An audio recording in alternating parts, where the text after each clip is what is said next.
Happy Tuesday, LinkedIn. Welcome to another edition of Let's Build Workspaces with Danielle Urban. How you doing, Danielle?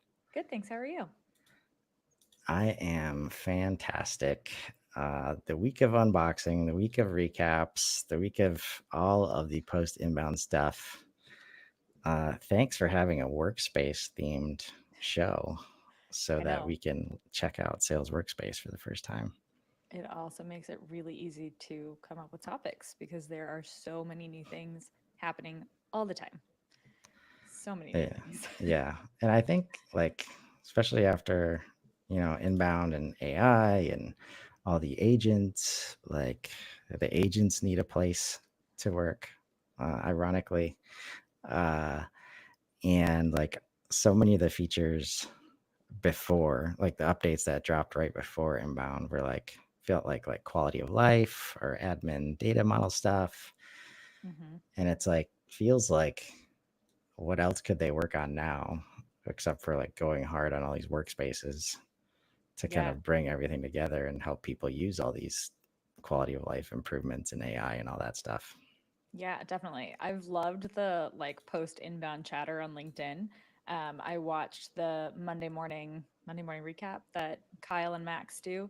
And I love how they're like, usually you can kind of see it coming. You can predict what's going to be announced at inbound or whatever's going to come next. But now that we have so many new features, no one knows what's happening next. Like we have no idea where this is going to go. And then Connor Jeffers made a post this morning, the CEO of A8 and Happily, and he was saying it feels like many of the updates prior to inbound were really focused on the CRM infrastructure, like the CRM management. And a lot of the details that came out of inbound and all the new announcements at inbound were really focused on the end users and the sort of content and marketing people. So, really taking it from like, we've built the engine, now we're building the pretty car on top of it. And the people who are going to drive that car are not you and I. We're the mechanics who work on the engine, but the people who are driving the car and getting noticed on the street are about to have a really good time. Yeah. I wanted to get something on the record, and that analogy immediately helped me explain this, I think, because I remember Max saying during the first late night session with George that had no idea what to expect next year Mhm. based on what's happening now. And so that made me think about what could possibly be happening next year. Yeah. And I thought about this workspace idea, assuming they go hard on that. And if AI is really doing a bunch of work, I think it's like a scene from Ready Player One, or some movie where you get in the car first and then the car gets built around you. Oh, yeah. Imagine logging into HubSpot and then the workspace is fluid, but it's always a workspace, Yeah. right? I, for some reason, I keep coming back to that. So here's me on the record predicting that next year, all these separate hubs and workspaces, and uh, the user experience is just going to fly. And you're not going to have to make a ton of decisions about what I need to do my job because it'll all be you know, forming right in front of you, in the workflow. Yeah, I think we've kind of seen that in like a crawl, walk, run way because first we saw sort of the disjointed record customization options where you could do the left column separately from the center column, separately from the right column, and then they brought it all together. And we did a session about that. It feels like a million years ago now. And then we moved into these workspaces as they started getting developed and rolled out. And now we're seeing AI layered into those workspaces to help you decide what to do with the information that's presented to you. So yeah, the next step is just like, okay, maybe we can like build your own algorithm watching the things that you interact with when you log in. And now those tools and the things that you click the most and not having to put them in the bookmarks thing that I always forget about, it's just going to be there for you. Like you've clicked on these six things in the past week. So we think you should see those six things and these other three things that are probably relevant. Maybe we generated these reports for you, and it's sort of this like Oh man, self-evolving world in HubSpot. yeah, that That reminds could me be of the super cool. first time on my Google phone, the suggested app in the bottom right was like exactly what I wanted at that time of the day. I think it was like usually Spotify. It's not hard to figure out. Yeah. I'm 6 in the morning. I'm probably walking. Like, yeah, but just the fact that this predictability during the user experience to like Hmm. know what you're gonna click on next. Uh, we're getting there, I think. Yeah. So I know. It's really exciting. So let's check out this sales workspace. I dove into my own dev environment, which has no data, no context in it, but will be a great space to kind of click around and check it out. So I'm going to go ahead and share my screen window. and I think in all of these cases, like it's okay for us, and probably we don't talk enough about like this is what happens in a fresh portal. Like Yeah, this it's is not what it looks pretty. like with no data. So it's not just gonna fix the world for you if you don't have a lot of your other shit together. Yeah, I do like that a lot of the conversations sort of in reaction to all of the AI announcements, like we're hyped. We are all like really high off inbound and, really feeding off of that excitement from each other, from the announcements. And then there are slowly those posts that you see coming in saying AI is only as good as its inputs, which is such a good reminder. And we know that from all of our reporting and the work that you and I do in working portals and trying to build, data objects that connect together so that you can get the right thing in the right place. But it's a good reminder that AI is only as good as the data you put in, and as is anything else. So, like you mentioned, your easy button on George's podcast on Thursday. Yeah. Nothing's an easy button. There's always work to be done. There are always pieces that come into it. But this is the sales workspace that we've been talking about for like 2 months, trying to get access to. And it had a lot of fanfare if you were looking for it at Inbound, because a lot of the improvements, like we were saying, is to the user, to sort of the work stream, and what comes out of that. So I am very excited to go exploring. And we get a demo. I'm going to shut the sound off on this so we don't drive anyone crazy. But this is almost 5-minute video that looks great. And I'm going to hopefully watch some other time. Um, Yeah. I got a lot of this in the Sales Hub deep dive session at Inbound. So I don't anticipate that any of this is going to be too groundbreaking or new for me. But you can start to see some of those views with demo data. So hopefully, maybe I can get back to this when we want it. Um, but let's poke around. One of the coolest things that I saw demoed at Inbound was this guided actions thing. So, in talking about building workspaces, I always talk about like what's the next best thing that the person who's viewing the screen needs to do. When you see all of the information presented, what's the action that they need to take? And how can we build a workspace that answers the questions or arms them for that next step that they're going to do? So, this guided actions thing is like taking away 75% of that work and saying, here's a thing that happened before. And AI is pulling in some of that context from the record and suggesting, what do you do now? And so it's emailing, it's a task, it's, setting meetings, it's lots of cool stuff. Let's click in and see what they tell us about it. Did you go to any of the sessions on the Sales Hub and Sales Workspace?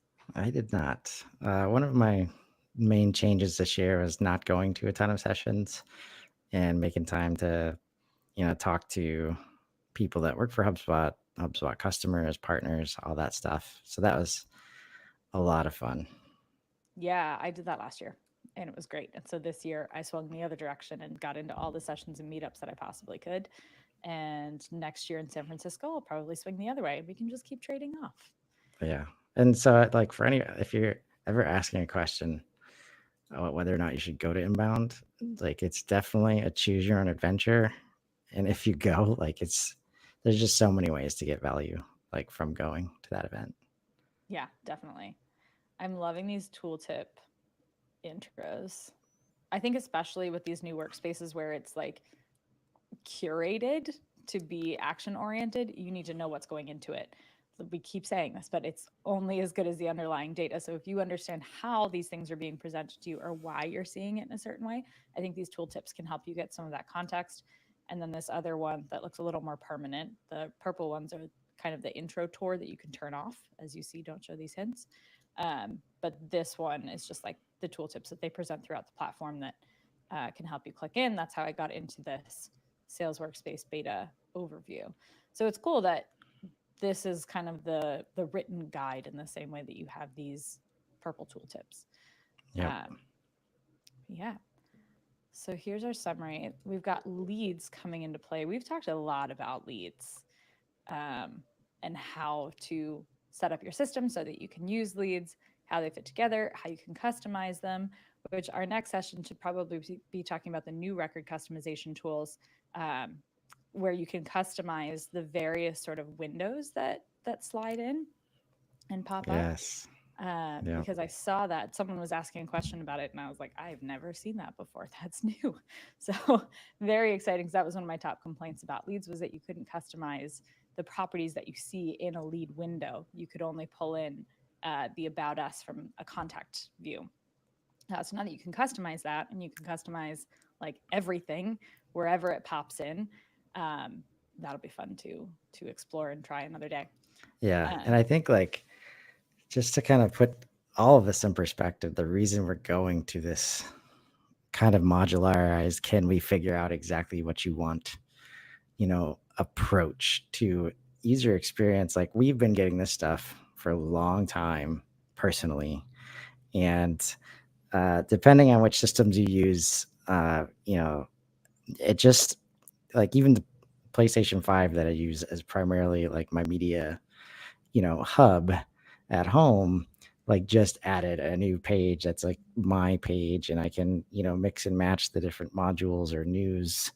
Uh, like that's happening all around us, whether it's Netflix, whether it's, Amazon. Customization and the way that people want to kind of do business with you or experience your product or service, it's not going away, and the expectations will continue to get higher. How many Spotify Wrapped style end of year emails do you think we're going to see this year? Right. I want to know my leads wrapped from HubSpot. Oh man, there's opportunity there for sure. Maybe I'll build it.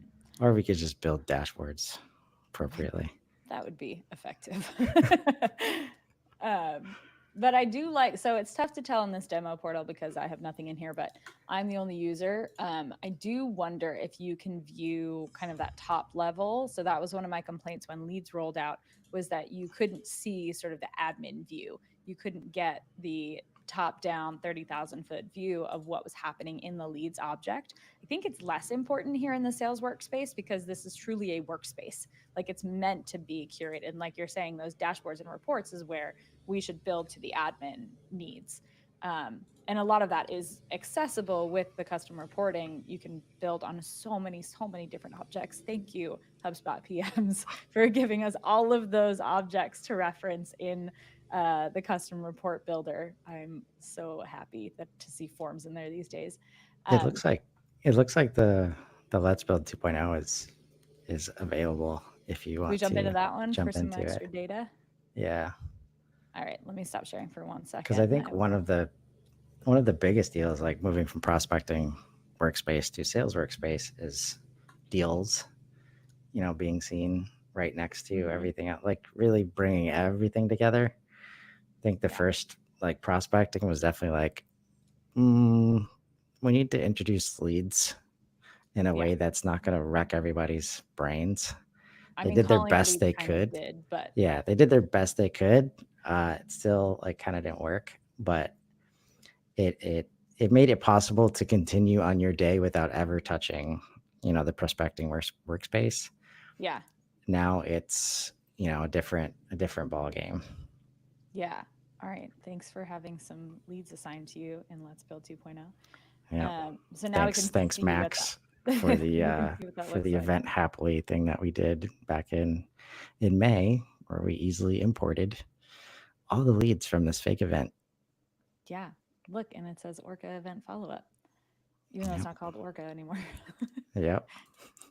But this is super cool because now, and to my point, you can only see individual users. So that's good to know. Um, and I wonder if we'll get to a point, maybe even it exists in the sales analytics where we can mirror some of these like summary views in reporting. Obviously we can build it, but I do know a lot of my clients would be like, well, how do I make that thing that I really like, that number that appears at the top of the deal insights, appear in my dashboard? And I'm like, well, it's a little different. You can't quite do that. So I know that I'll probably get questions about that, but I do know that a lot of these activities and tasks and things are referenceable and very easily accessible in other places of the platform. So we shouldn't have too much trouble, but we can anticipate those questions and requests. Yeah. And I think like as you, especially if you're introducing this to a new team, or like you've had trouble getting HubSpot adoption, like maybe you've got marketing and you see the AI tools as an opportunity that people are interested in, they're going to start using it. Seeing things like connect your calendar, connect your inbox, like try to leverage this as a way to say, like, this is not us wanting to watch, wanting to big brother you. You're still in control of everything that's happening. But if you want these tools to work for you, we've got to connect these things so that HubSpot can see it and these tools can actually help you. Right. I don't know The if you've task. had any feedback like that when talking to sales. There's Uh, lots of concerns there. yeah, I haven't run into too many people who are hesitant. The question is usually how, or like, did I do it right? Or my meeting links aren't appearing. My like Google Meet links or my Zoom links aren't populating in calendar. So we kind of troubleshoot that. Um, I know I get a lot. I have one client who's using Outlook, and it's always challenging to connect those inboxes, and it's not very stable or reliable.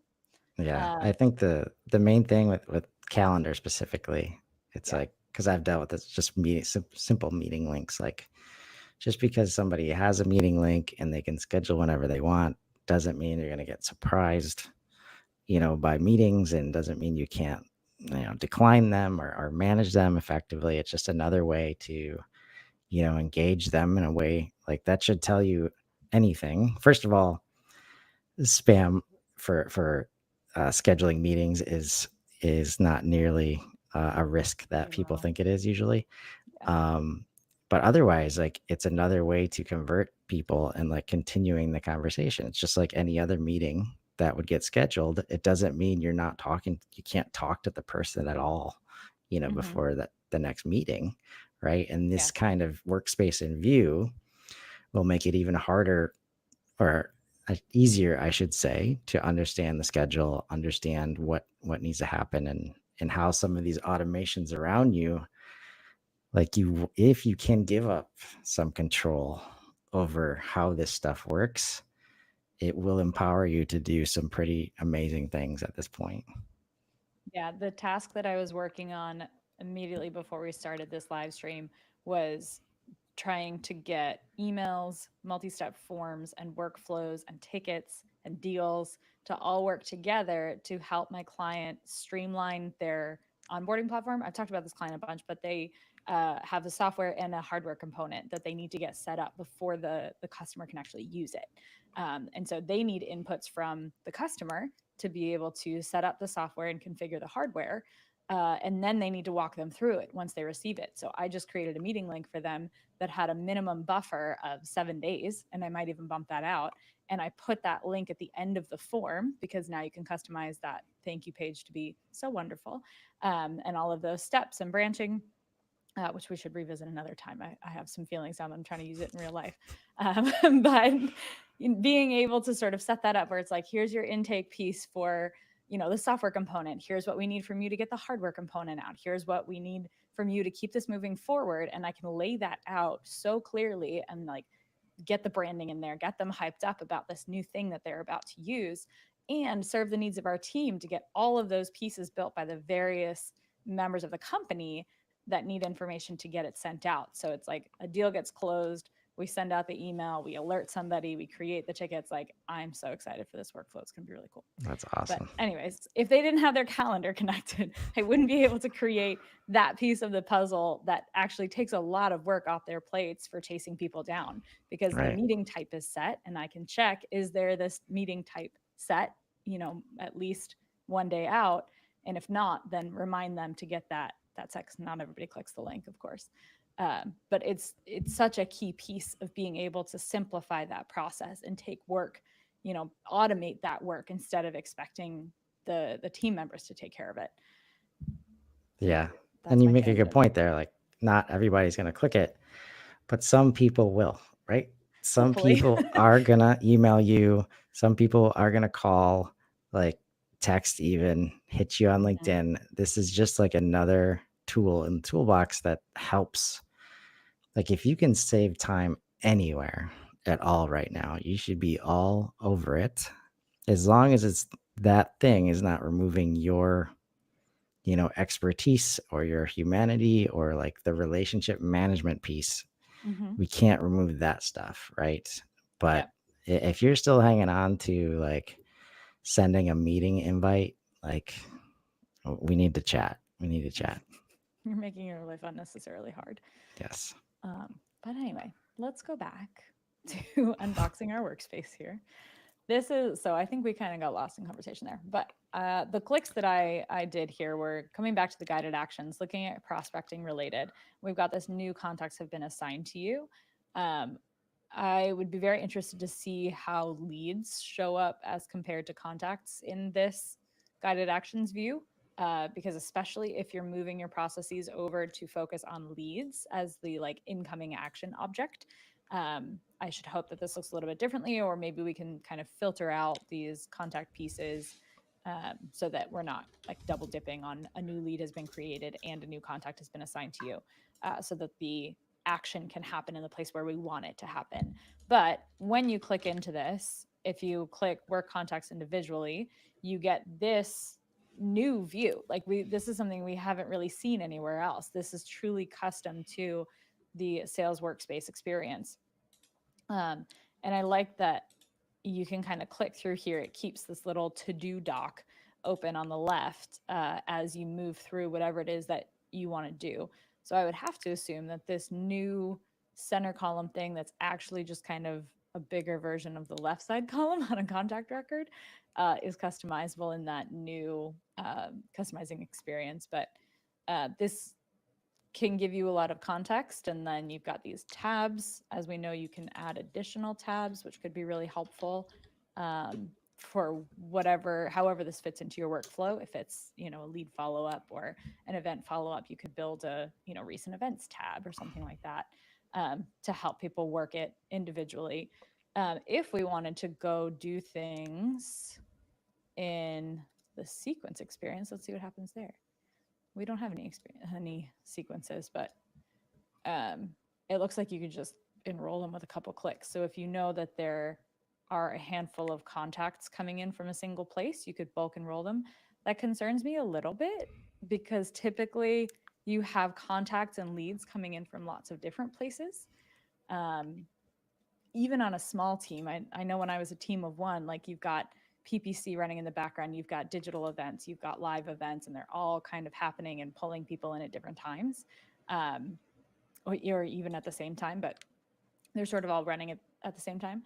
So when they come in, you kind of need to have that context to make sure that you get the right follow up, unless there's some other identifier that's like, this was a demo request because they hand raised in a webinar or they talked to us at a booth or they filled out the demo request form, then you could enroll them in a sequence. It's like, hey, let's get your demo booked. But unless you have that context, I think it's really difficult to take this bulk action without knowing who's in that bucket because it doesn't look like we even get to see them.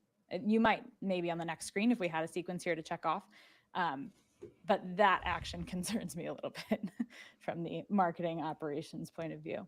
Yeah, there's definitely a lot of like great power, great responsibility stuff, Exactly. especially with these.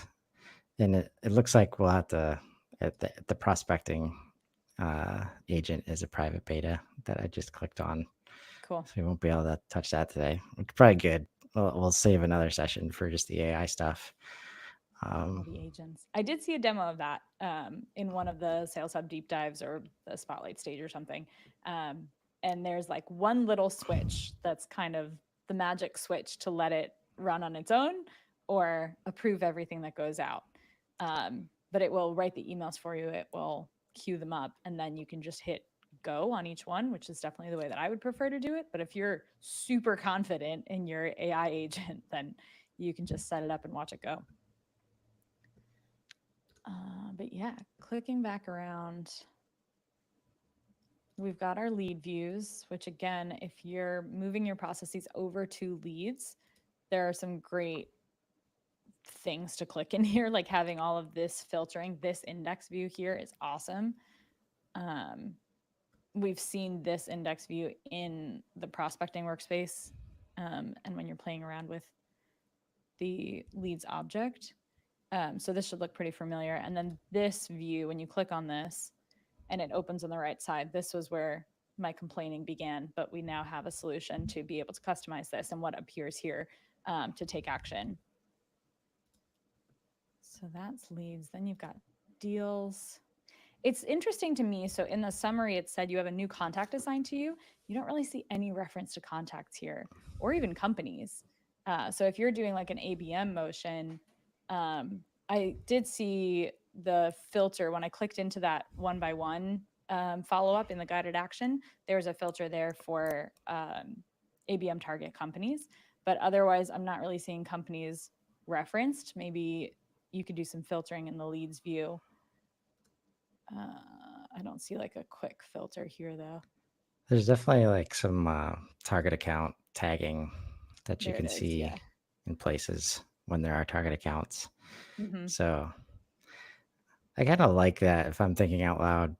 Like if this is the sales workspace, like almost everything you do should be related to a lead or a deal that already Mm-hmm. exists in the system. Uh, yeah, and that's where like going through that route, you can definitely get to company and contact information. But hopefully, if you go that motion, then you have the context you need instead of trying to work it from the other way around. Right. I agree. Um, I think it just depends on your work stream and how much sales is able to focus on selling, which was another hot topic at Inbound. How much can be done before you get to this view to make sure that you can actually do things in this view and be as efficient as possible. Because there are so many things that need to happen behind the scenes for a salesperson to have a lead pop up in front of them with any kind of context. Like the entire journey that has happened before the point that the lead shows up in this view, there's a lot there and it has to work, which Yeah, is why we have jobs. But assuming that it does even work, let's say that the salesperson is, using one of the AI agents to comb the database that exists of contacts and maybe do like a Wake the Dead campaign, they have to go do that somewhere else. They have to define those contacts. They have to set them up as leads. And I think that's okay. I think a lot of that prep it makes sense to live outside of it. So if you think about a salesperson's day, they come in, open all their windows, they've got Slack, they've got HubSpot, they've got their inbox. This should be their landing page for HubSpot. And then the things that happened outside of their control up to the point that they're opening the window will kind of all filter into this space. Then, after they kind of work through these guided actions and recommended next steps and follow ups and emails, then the next thing they do, if they still have time left in their day, is to go prospecting. So go find contacts, and you could use the AI prospecting bot. I think there, or maybe it was the Clearbit. There was some agent, I think it was separate from the prospecting agent, that like goes and finds companies to potentially talk to. And that's kind of the Clearbit acquisition coming to light. I like the buyer intent stuff. Yes, exactly. Buyer intent. I Yeah, knew there was another word for it because the prospecting bot or the prospecting agent just kind of sends out the emails for you. It does the research and sends them out for you. Um, so I think this workspace is very functional if you think about it as that first line of defense, or sort of a true workspace. You set yourself up and then you come in here and get it all done. Just like I bring my 4 beverages up to my desk every morning and sit down, and then I can get through my day. 4 beverages. Okay, I've got 2 water bottles and coffee at the moment. that sounds like a strong bladder.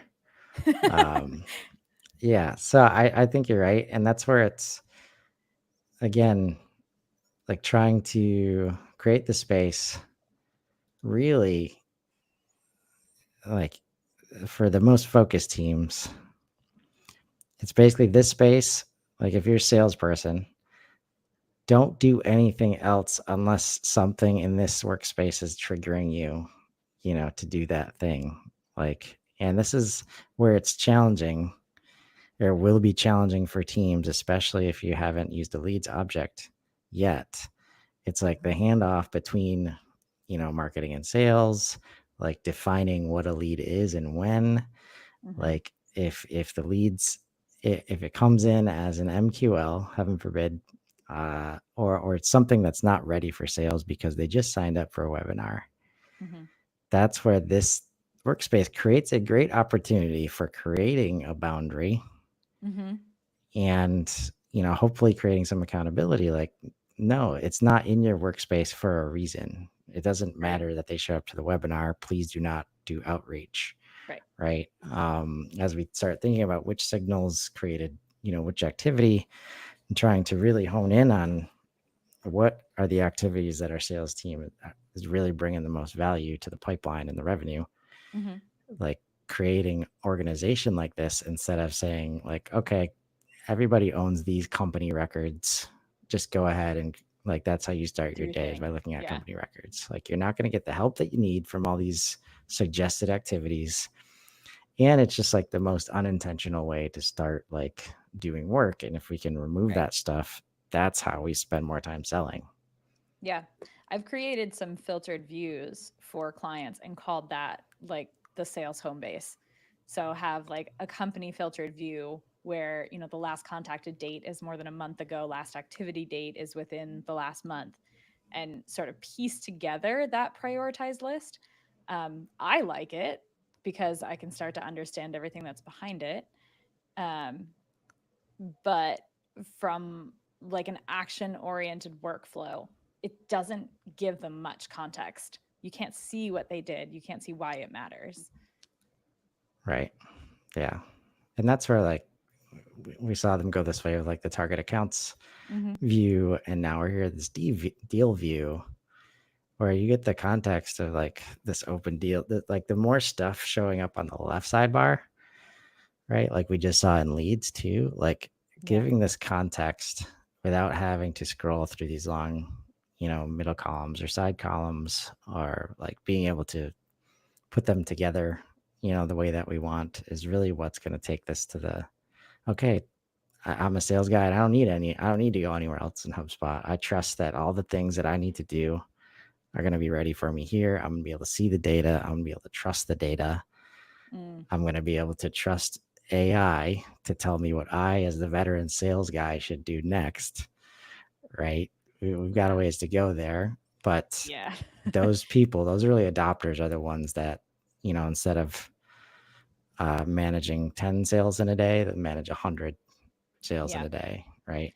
Yeah, I have such split feelings about this because I know so many sales teams who don't trust what's presented with, and it's like absolutely justified. Like they've seen a lot, they've seen a lot of things go wrong. They've called into some like really terrible dead leads. So, like, absolutely justified that they don't want to just trust what's presented.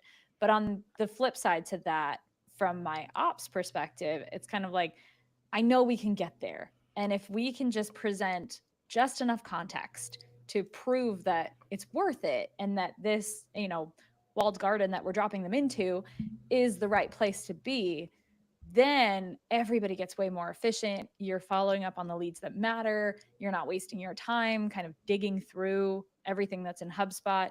But I know I have trust issues with HubSpot and data and even some of the AI things that are presented.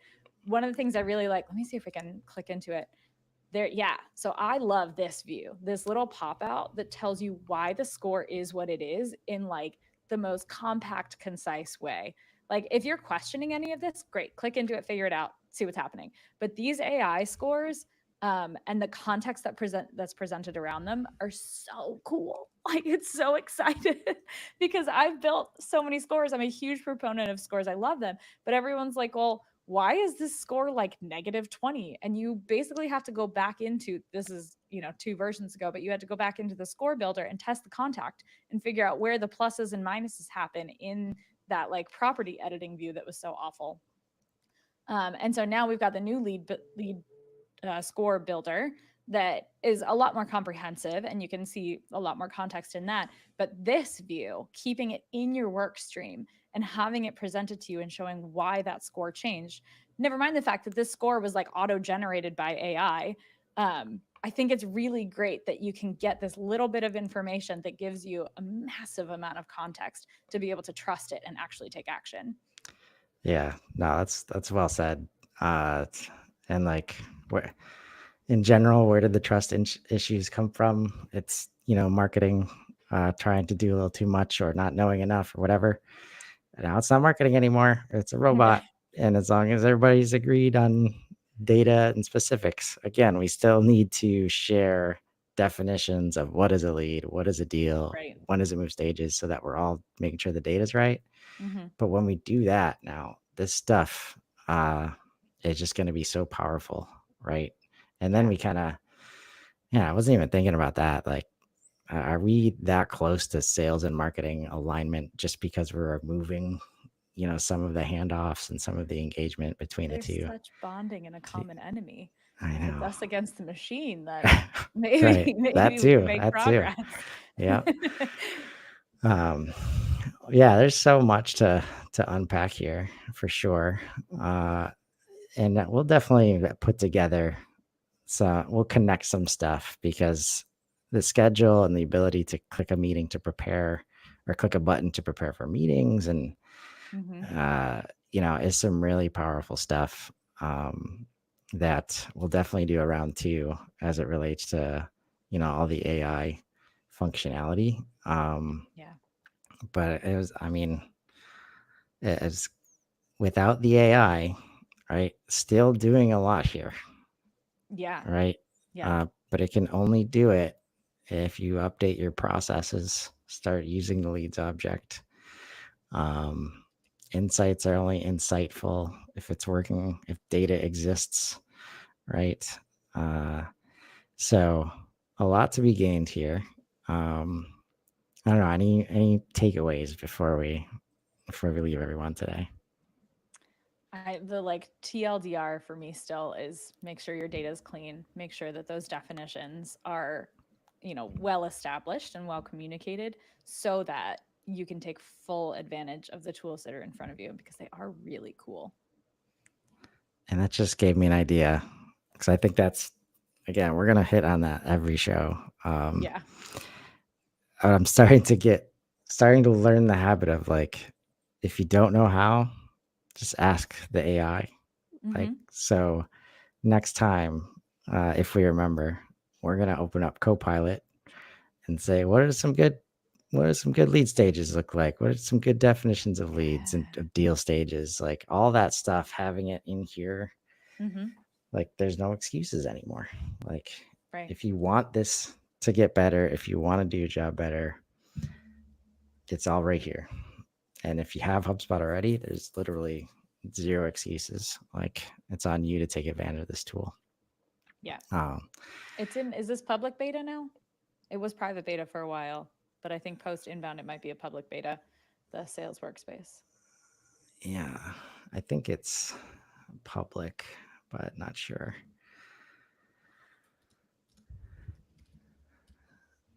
200 plus product updates. Let's hope we can find it. Sales workspace is public beta. There we Yep. go. So, Sweet. yeah, definitely for the admins, start checking this stuff out. Like, try not to avoid this stuff. I do understand that if you sense just a mountain of change management on the way, it's probably a good idea to tiptoe in. But that's where you get the leaders on board. Like, because whether you want them to or not, they're going to be hearing about AI tools, AI tools, AI tools. Mm-hmm. And the last thing you want your organization to do is to really unintentionally start trying tools. Mm-hmm. And I think that's the difference now, that, stuff like, if you're an organization in spreadsheets, stuff like spinning up a HubSpot free CRM, if you're on the front lines, was possible, but you still had to do the work to, like, put the data together to create a space that was actually going to help you. Hmm. Now AI can do it for you. And if you're on the front lines, if your team is on the front lines and you're not giving them the tools they need, they're going to start trying this stuff. There's multiple, everybody's got some AI tools. And if you don't help them with some intention, then you're opening up some serious risk for your organization at the same time. So let's just put everybody in a position to win with all this cool stuff. Been wanting to do it for a long time. Think about those opportunities that your team might have to utilize this stuff, and let's grow. Have a great day, everybody.